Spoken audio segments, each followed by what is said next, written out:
current team members. And then presence, which obviously, uh,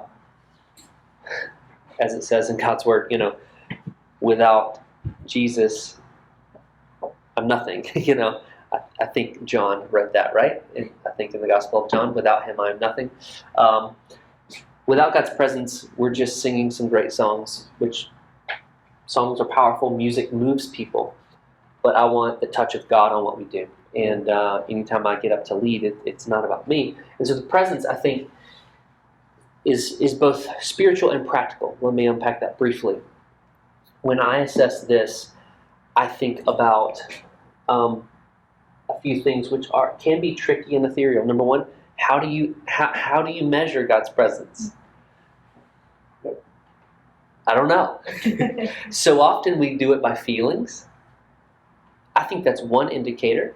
I think God designed us in such a way to have a sense of when He's present and near. For some, it's goosebumps. For some, it's a certain feeling or emotion. We could. For every person, it's probably a little bit unique in how they engage with the Lord and sense His presence. But so I think feelings are one way. In a congregational setting, and y'all can kind of, if you have thoughts, you can give them to me. But in a congregational setting, something I try to be mindful of and take a mature approach in is so often we look for reaction from people versus what I would say might be more healthy is response. In my younger days of leading worship, bless you. That was a quiet sneeze. I'm just trying. That's okay. You can sneeze. In my younger days of leading worship, and something I try to temper and be mindful of is I might ask the congregation to do something because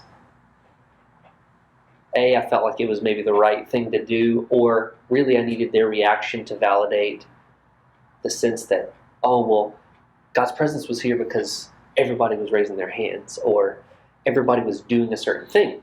Well, that reaction is good. Biblically, we know we're supposed to clap our hands, raise our hands.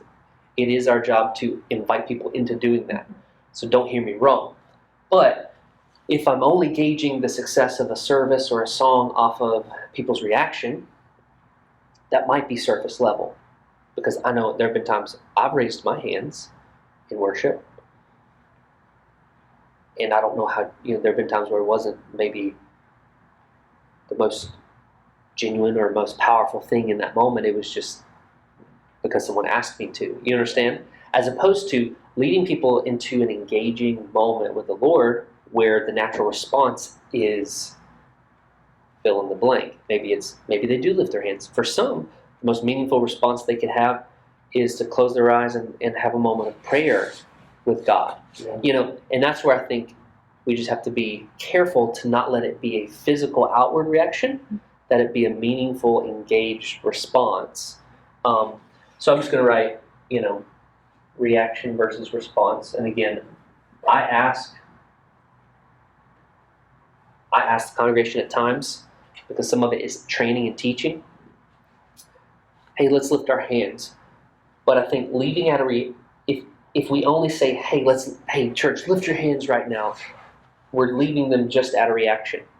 But if we follow that up with a phrase like, this is our way of surrendering to God and inviting Him, just one or two sentences of brief, simple, practical training, teaching them this is why we do what we do.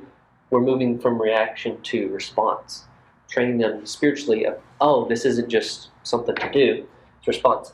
So that's kind of on the spiritual aspect of presence. Another aspect of presence, I think, so there's God's presence, but then there's also our presence as a leader. I think about, how do I show up to rehearsal? What's my demeanor?